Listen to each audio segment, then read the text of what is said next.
Mi nombre es Kenia Montserrat Medrano Peña del grupo de cuarto E y voy a presentar mi exposición de volumetrías redox. Una valoración redox se basa en una reacción de óxido-reducción entre el analito y el valorante, es decir, son aquellas valoraciones en las que en la reacción que tiene lugar entre el analito y el valorante hay transferencia de electrones. Una de las sustancias gana electrones y simultáneamente la otra lo pierde.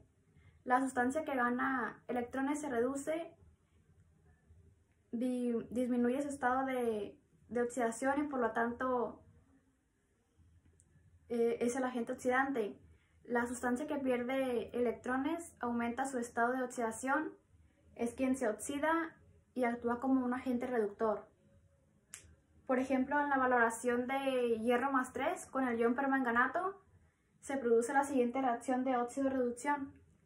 El permanganato se reduce a manganeso más 2, por lo tanto es el agente oxidante, y el hierro más 2 se oxida a hierro más 3, por lo tanto es el agente reductor.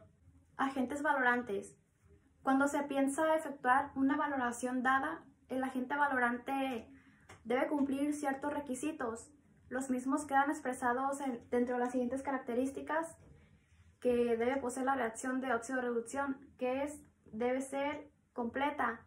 El oxidante o reductor ha de ser lo bastante fuerte para que la reacción con el analito sea completa. También tiene que ser única. El oxidante o reductor no ha de ser tan enérgico que pueda reaccionar con cualquiera de los componentes de la solución que se valora, excepto el analito. Algunos oxidantes muy fuertes pueden afectar al solvente, que generalmente es agua, para que el salto en las cercanías del punto equivalente esté bien definido. La diferencia potencial entre las reacciones del analito y el agente valorante debe ser al menos de 0,2 voltios. También tiene que ser rápida. La reacción debe ocurrir a una velocidad conveniente. Las reacciones redox son en general lentas, por lo que debe trabajarse en caliente o en presencia de catalizadores para aumentar la velocidad de reacción. El punto final. Se debe disponer de una técnica que permita determinar cuando la reacción entre el analito y el agente valorante se ha completado. Y aquí tenemos, por ejemplo, una tabla con sustancias que son utilizadas generalmente como valorantes en las volumetrías de óxido-reducción.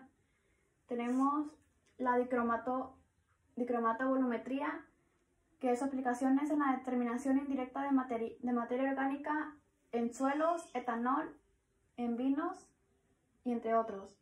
También tenemos la permanganometría, que se usa en la determinación de minerales, la yodivolumetría, que es la valoración con yodo, se usa en la determinación de arsénico, sulfito en vinos, ácido ascórbico, entre otros. También está yodovolumetría, que es la valoración de yodo producido por una reacción química. Sus aplicaciones es la determinación indirecta de cobre en fungicidas, cloro activo en aguas y entre otros. Para que una reacción redox sea exitosa, es esencial que el analito esté presente en un único estado de oxidación, situación que no se logra con solo disolver la muestra.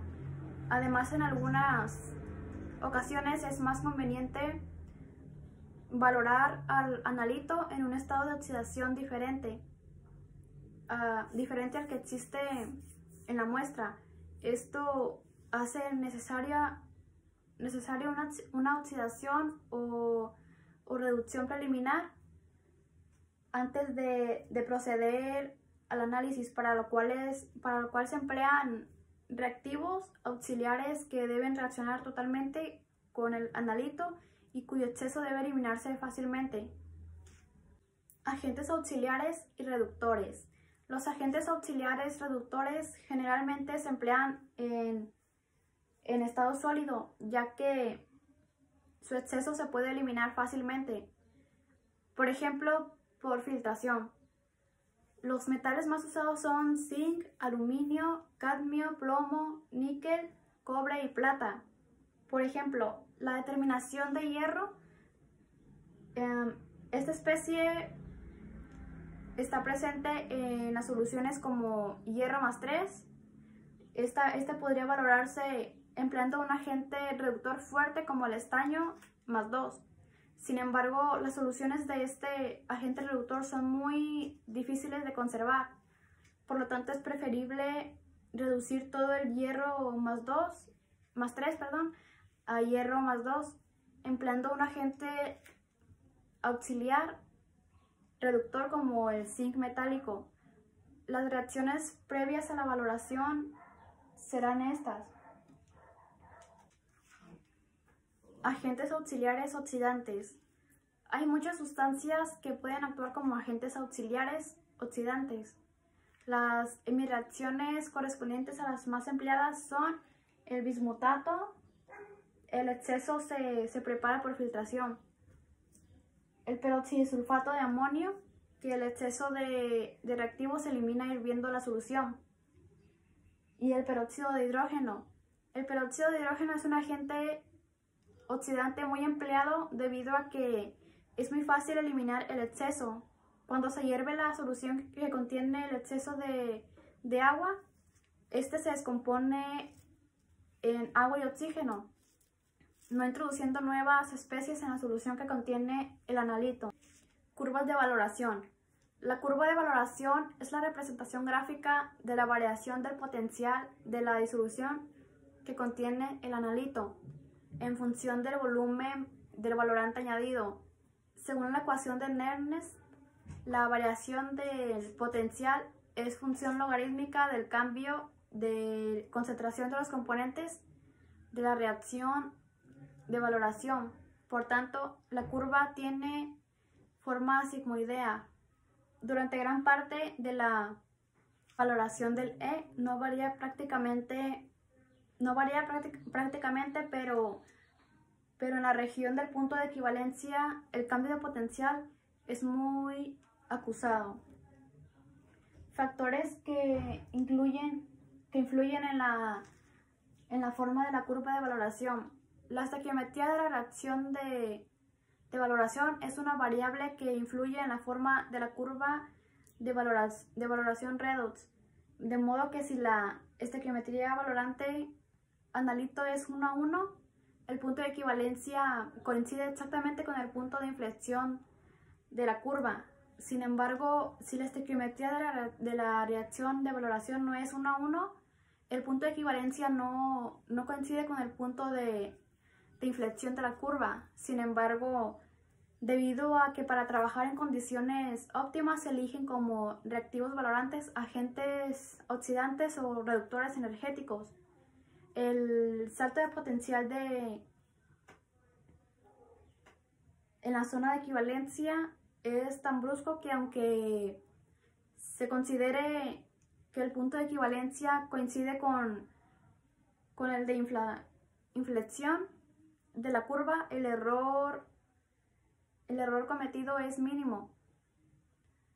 ¿Cómo afecta la concentración de los reactivos a la forma de la curva de valoración redox? Como consecuencia, las curvas de valoración redox tienden a ser independientes de las concentraciones del analito y reactivo.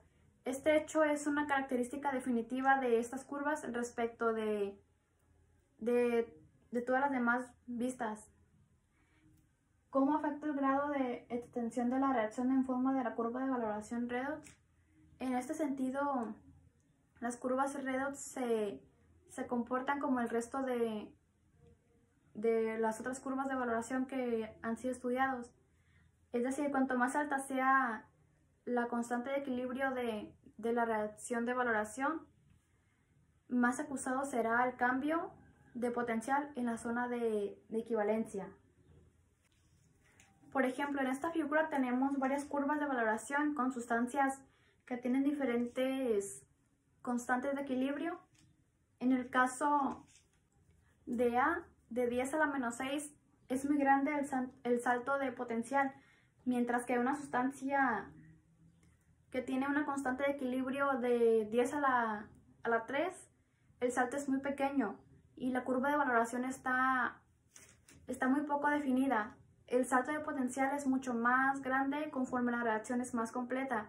Entre mayor sea el salto, entonces se podrá utilizar un mayor ámbito de indicador, pero si se tiene un salto pequeño se utiliza el indicador que tendría que usar para esta valoración. Detección del punto final. Existen varios métodos para señalar el punto final de una valoración redox. Están los métodos basados en el empleo de indicadores visuales, por ejemplo, el autoindicador. Cuando el agente valorante presenta un color intenso, puede actuar como su propio indicador. Por ejemplo, una pequeña cantidad de permanganato de potasio da un matiz rosado pálido a la solución que se está valorando, que de otro modo es incolora. Así la aparición del color debido al primer exceso de permanganato de potasio marca el punto final. También hay indicadores específicos, que son sustancias que reaccionan de modo específico con una de las especies participantes en la reacción de valoración, produciendo una modificación de color. El más conocido es el almidón, que produce un color azul intenso con el yodo. Otro es el ion tiocianato, que forma un complejo de color rojo con el hierro +3. También hay indicadores redox, que son sustancias cuyo comportamiento depende solamente de la variación del potencial del sistema y no específicamente de la variación de la concentración de alguna de las sustancias reaccionantes. Y aquí algunos ejemplos de indicadores redox, que puede ser el ácido difenilamino sulfónico. En su forma oxidada es violeta rojizo y en su forma reducida es incoloro. También está la difenilamina, que en su forma oxidada es violeta y en su forma reducida incolora. La ferroína, que en su forma oxidada es azul pálido y cuando está reducida es rojo. El azul de metileno en su forma oxidada es azul y en su forma reducida es incoloro. Métodos basados en medidas de potencial. Toda valoración que se sigue por medición del potencial de un electrodo indicador en función del volumen valorante agregado se llama potenciometría, valoración potenciométrica, y el punto de equivalencia se detecta a partir de un cambio brusco de potencial. Dicromatovolumetría. El agente valorante empleado en esta volumetría es el dicromato de potasio. Esta sal es un buen patrón primario ya que se encuentra comercialmente en muy alta pureza, no es higroscópica y tiene un alto peso equivalente. Sus soluciones son estables durante años si se les protege de la evaporación. Además pueden hervirse un largo tiempo sin descomposición. Por lo tanto, las soluciones se preparan a partir del peso directo de la sal. En las aplicaciones analíticas, el ion dicromato se reduce a ion cromo +3, ion cromo 3. Las valoraciones con dicromato de potasio se llevan a cabo en medio ácido fuerte, tanto empleando ácido sulfúrico como ácido clorhídrico, ya que el poder oxidante del dicromato de potasio, aunque alto, es insuficiente para oxidar los iones cloruro a cloro. Esto último es una ventaja ya que permite el uso del ácido clorhídrico para disolver la muestra. El medio neutro o alcalino El ion cromo forma óxidos hidratados insolubles y el ion dicromato se convierte en ion cromato. La dicromato-volumetría puede ser directa o por retorno. En este último caso deben emplearse soluciones de sales ferrosas previamente estandarizadas para valorar el exceso de dicromato de potasio sin reaccionar. Las soluciones de dicromato de potasio son rojo o anaranjadas, mientras que las de cromo 3 son verdes. Sin embargo, estos colores no son suficientemente intensos como para permitir la autoindicación. Es necesario entonces emplear un indicador redox. El más común es el ácido difenilamino sulfónico o sus sales de sodio o bario. Esta sustancia es color rojo violeta en su forma oxidada. Al final de la titulación pasa a su forma reducida, que es incolora. Debido a la formación de cromo más 3, el color de la solución es verde al llegar al punto final. Permanganimetría. En las aplicaciones analíticas más comunes, el ion permanganato se reduce a ion manganeso 2. En medios menos ácidos, el producto resultante puede ser manganeso 2, manganeso 4 o manganeso 6, según las siguientes reacciones. El permanganato de potasio es un oxidante más poderoso que el dicromato de potasio. Sus soluciones no pueden emplearse para valorar muestras en presencia de ion cloruro, pues la oxida a cloro. Las soluciones de permanganato de potasio son de un color púrpura intenso. Este color es suficiente como para emplearlo como indicador del punto final en la mayoría de las volumetrías en que se emplea, haciendo innecesario el uso de indicadores. El punto final del permanganato no es persistente porque el exceso de iones permanganato reacciona lentamente con los iones manganeso 2, que se encuentra en concentración relativamente elevada en el punto final. Disoluciones patrón primario.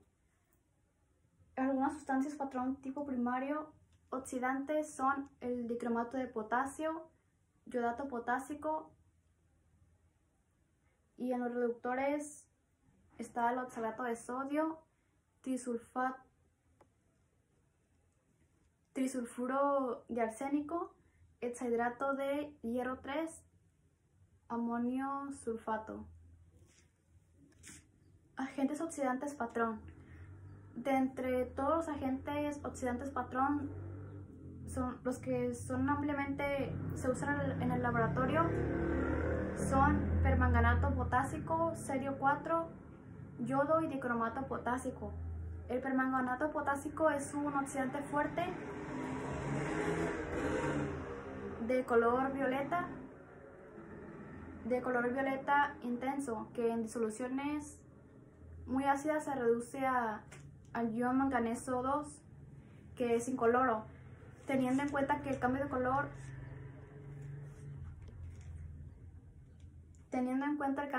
tan nítido. En la mayoría de las aplicaciones el reactivo se usa también como indicador, por eso se dice que puede actuar como autoindicador. De entre sus aplicaciones más importantes cabe destacar la determinación de los siguientes analitos, que son el hierro más 2, oxalato, bromo, peróxido de hidrógeno, arsénico más 3, antimonio 3 más, el cerio, el zinc, manganeso más 2, calcio y fosfato. También están otros. El permanganato potásico no es una sustancia patrón primario, ya que siempre contiene trazas de de dióxido de manganeso. Además, el agua destilada suele contener impurezas orgánicas que reducen algo de permanganato a óxido de manganeso. Por ello, para la preparación de las disoluciones de permanganato potásico se hierven durante 1 hora y seguidamente se filtran a través de una placa de vidrio poroso para eliminar el óxido formado. Las disoluciones acuosas del permanganato son inestables debido a la siguiente reacción. Aunque esta reacción es lenta en ausencia de dióxido de manganeso, calor, luz, ácidos y bases, las disoluciones de permanganato deben estandarizarse a menudo para trabajos de gran precisión. La estandarización puede llevarse a cabo con oxalato sódico o alambre de hierro puro electrolítico. El ion serio 4 es también un oxidante fuerte con aplicaciones muy similares a la del permanganato. El serio 4 es amarillo y el serio 3 incoloro. Sin embargo, el cambio de color no es tan claro como el de la conversión del permanganato en manganeso 2, por lo que no puede ser autoindicador, empleándose como indicador en la mayoría de los casos de la ferroína u otras fenantrolinas sustituidas. Las aplicaciones del serio 4 son muy similares a las del permanganato, pero además el serio 4 también se usa para el análisis de diversos compuestos orgánicos como alcoholes, cetonas, aldehídos y ácidos carboxílicos, como por ejemplo el ácido malónico. Las disoluciones preparadas a partir de la sal hexanitrocerato 4 de amonio tienen la ventaja de que no han de ser estandarizadas, pues estas sustancias es patrón primario y además son estables indefinidamente. El dicromato es un oxidante menos enérgico que los dos anteriormente estudiados. La sal potásica es un estándar primario y sus disoluciones son estables. Para destacar el punto final en sus valoraciones es necesario emplear un indicador como por ejemplo el ácido difenilaminosulfónico, ya que el cambio de color de amarillo a anaranjado a verde no es muy claro. Entre las aplicaciones más importantes del anión dicromato se encuentra la determinación directa de hierro más 2, indirectamente especies que oxidan al hierro más 2 como nitrato, ion clorito, permanganato, dicromato o peróxidos orgánicos. En los análisis indirectos la muestra se trata con un exceso conocido de hierro 2+, y el hierro 2+ que no ha reaccionado se valora con un agente oxidante. Cuando un analito reductor se valora directamente con yodo, produciendo anión yoduro, el método se denomina yodimetría. El yodo molecular es muy poco soluble en agua, aunque su solubilidad aumenta por formación de un complejo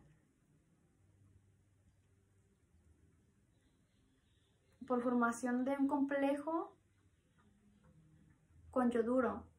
Así, cuando decimos que usamos yodo con valorante, en realidad estamos usando una disolución de yodo con un exceso de yoduro. Un método alternativo extensivamente usado para preparar una disolución de triyoduro es añadir una cantidad conocida de yodato potásico puro a un pequeño exceso de yoduro potásico. Al añadir un exceso de ácido fuerte como para aportar un pH cercano a 1, se produce anión triyoduro a través de una reacción cuantitativa inversa de la dismutación. Las disoluciones de yoduro son muy inestables debido a la volatilidad del soluto y a que ataca a la mayoría de los materiales orgánicos. Además, la oxidación del ion yoduro por el oxígeno del aire provoca también cambios en la concentración de las disoluciones de yodo. En consecuencia, las disoluciones de yodo tienen que ser estandarizadas. Con frecuencia se normalizan con disoluciones de tiosulfato sódico que previamente han sido estandarizadas con yodato de potasio. Se denomina yodometría a la valoración por retroceso consistente en adicionar un exceso conocido de ion yoduro a la disolución de analito, valorándose el yodo producido con anión tiosulfato. Agentes reductores patrón. Los agentes reductores patrón más comunes son el hierro 2+ y tiosulfato. Las disoluciones del hierro 2+ se preparan a partir de sulfato ferroso amónico o de sulfato de hierro 2 y etilendiamina. El hierro es oxidado rápidamente por el aire en disoluciones neutras, siendo dicha oxidación más lenta en presencia de ácidos, siendo las disoluciones preparadas en ácido sulfúrico de 0,5 molar, estables durante aproximadamente un día. Muchos agentes oxidantes se determinan tratando la disolución del analito con un exceso conocido del hierro 2+, patrón, seguido de una valoración inmediata del exceso con una disolución patrón de dicromato. Este procedimiento se ha aplicado para la determinación de peróxidos orgánicos, entre otros compuestos. El anión tiosulfato es un reductor moderadamente fuerte que, como ya se ha mencionado, se usa para determinar agentes oxidantes por un procedimiento indirecto que incluye yodo como intermediario. La sal tiosulfato sódico no es estándar primario, así que sus disoluciones se estandarizan con yodato. Las disoluciones de tiosulfato no son estables indefinidamente, ya que se produce reacción con el dióxido de carbono disuelto, reacción que es catalizada por metales. Yodovolumetría y yodivolumetría. Las soluciones de yodo son agentes oxidantes suaves que se utilizan para las determinaciones de reductores fuertes. Las aplicaciones de estas soluciones son más limitadas que las de los oxidantes anteriores. Sin embargo, esto les confiere un grado de selectividad que hace posible la determinación de agentes reductores fuertes aún en presencia de débiles. Por ejemplo, en esta imagen, el yodo molecular es muy poco soluble en agua, pero su solubilidad aumenta si agregamos una sal como el yoduro de potasio por formación de un complejo entre el yodo y el yoduro, y da como resultado el triyoduro. Cuando decimos que usamos yodo como valorante, generalmente nos referimos a una solución de yodo con un exceso de yoduro. La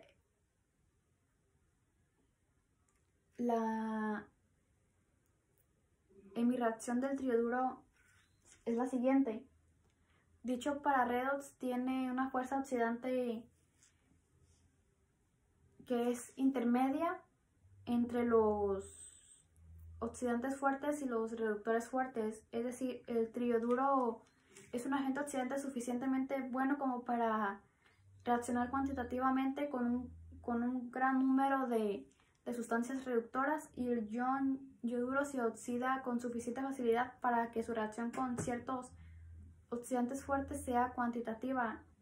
Según ellos, se han ideado dos clasificaciones de los métodos donde se emplea el PAD. Están los métodos directos, que es cuando un analito reductor se valora directamente con la solución de triyoduro para producir yoduro, y en los métodos indirectos, cuando se añade el analito oxidante a un exceso de yoduro para producir yodo, que luego se valora con una solución valorada de tiosulfato de sodio. Indicador del punto final. El mejor indicador del punto final en las valoraciones en las que interviene el yodo es el almidón, porque forma un complejo color azul intenso con yodo. El almidón se biodegrada fácilmente, de manera que sus soluciones deben ser recientes o se deben preparar con un conservante. El producto de la hidrólisis del almidón es la glucosa, que es un agente reductor. Una solución de almidón parcialmente hidrolizada, por tanto, puede ser una fuente de error en una valoración, pues puede ser oxidada por el yodo. En los métodos directos se añade el almidón al comienzo de la valoración. La primera gota en exceso del yoduro, después del punto de equivalencia, vuelve azul a la solución. En los métodos indirectos hay presente yoduro durante toda la valoración hasta el punto de equivalencia. En estas reacciones no debe añadirse el almidón hasta inmediatamente antes del punto de equivalencia. De lo contrario, algo del yodo tiende a seguir unido a las partículas de almidón después de alcanzar el punto de equivalencia. Estabilidad de las soluciones de yodo. Las soluciones de yodo no son estables por varias razones: por la volatilidad del yodo, por la oxidación del yoduro por oxígeno. Por ejemplo, en esta reacción es catalizada por los ácidos, el calor y la luz. El yodo ataca lentamente a la materia orgánica, por lo tanto sus soluciones no deben ponerse en contacto con polvos y humos de la naturaleza orgánica. El tiosulfato de sodio como agente valorante del yoduro. El agente valorante más empleado para valorar las soluciones de yodo es el tiosulfato de sodio. El ion tiosulfato es un agente reductor moderadamente fuerte y uno de los pocos agentes reductores que es estable frente al aire. El yodo oxida al ion tiosulfato, transformándolo cuantitativamente en ion tetrationato. Voy a explicar un problema de volumetrías redox en medio ácido. El problema dice: de 1 litro de una disolución acuosa de cloruro de hierro se toman 100 mililitros y una vez acidulados con ácido clorhídrico se valoran con una disolución 0,350 molar de dicromato de potasio, siendo necesario 64,4 mililitros para alcanzar el punto de equivalencia. Formular la ecuación de la reacción iónica ajustada. Calcular la molaridad de la disolución de cloruro de hierro. Calcular la cantidad de cloruro de hierro contenido en el litro de la disolución de partida. Nos dan como dato la masa del cloruro de hierro 2, que es 126,8. En la volumetría redox se coloca en la bureta la disolución del valorante, es decir, la disolución de concentración conocida. Y aquí se conoce la molaridad del dicromato de potasio, que es 0,350 molar. En el matraz Erlenmeyer se coloca la disolución de la especie a valorar, que es el cloruro de hierro 2. Se toman 100 mililitros. En medio ácido el ion dicromato se reduce a cromo 3+. Esta es la reacción donde pasa de cromo 6 a cromo 3 y sería una reacción de reducción.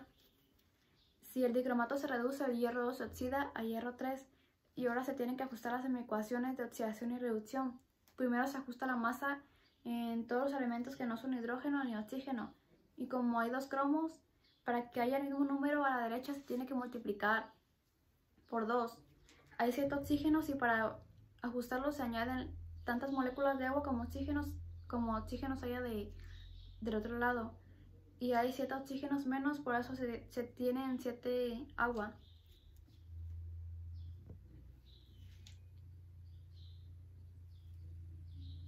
Después se ajustan los hidrógenos, hay 14, y del otro lado se tendrían que sumar tantos protones como hidrógenos haya en defecto. Y en la de abajo ya está hecho el ajuste de masa, ahora se hace el ajuste eléctrico. En la de arriba nos encontramos 14 positivas y 2 negativas. Son 12 cargas positivas y en el otro lado tendríamos 2 por 3 más 6 cargas positivas.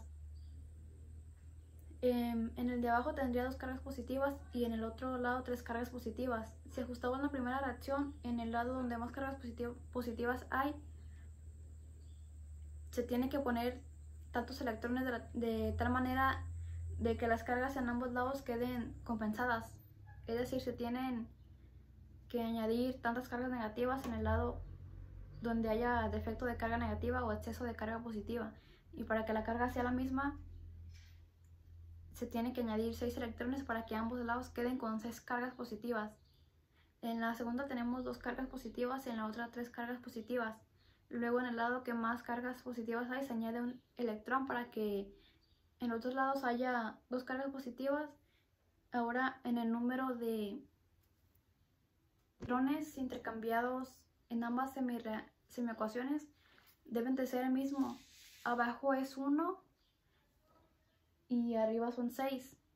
Luego la reacción de abajo se tiene que multiplicar por 6 para que el número de electrones sea el mismo. Si se suman las dos semiecuaciones quedaría la reacción redox. Cuando no se tiene la ecuación molecular nos podemos quedar con esa ecuación ya que los coeficientes son válidos para hacer el problema de estequiometría. En el segundo apartado pide calcular la molaridad de la disolución de cloruro de hierro 2 y se ponen los datos debajo de la ecuación. El dicromato es 0,350 molar y que se gastó 64.4 mililitros y del hierro 2 se tiene 100 mililitros. Por lo tanto, la única incógnita es la molaridad del hierro 2. Se calcula el número de moles de dicromato que tenemos.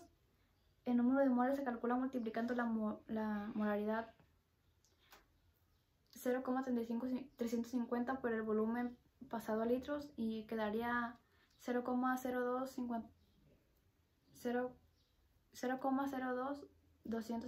moles de ion dicromato. Y ahora se relaciona el número de moles de dicromato con moles de hierro 2 necesarios y para esto se pasan los coeficientes de la ecuación redox y un mol de dicromato reacciona con 6 de hierro, 2 más y serían 6 veces más, es decir 0,135 moles de hierro 2 más. Tenemos los moles de hierro 2 más, pero piden la concentración. Ahora 0,135 moles de hierro 2 más en